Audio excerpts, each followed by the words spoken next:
Olá! No vídeo de hoje, vou mostrar como restaurar as configurações de fábrica do seu cortador de grama Mova 1000.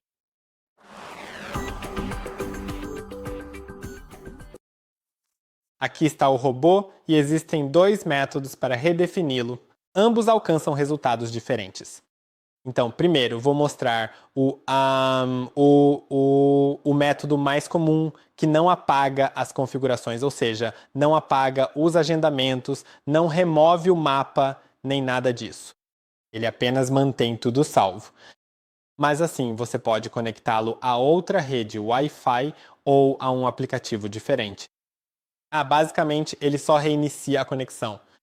E para fazer isso, você vai precisar ir até o robô. Encontre este painel, abra-o e então pressione e segure o botão OK por 3 segundos.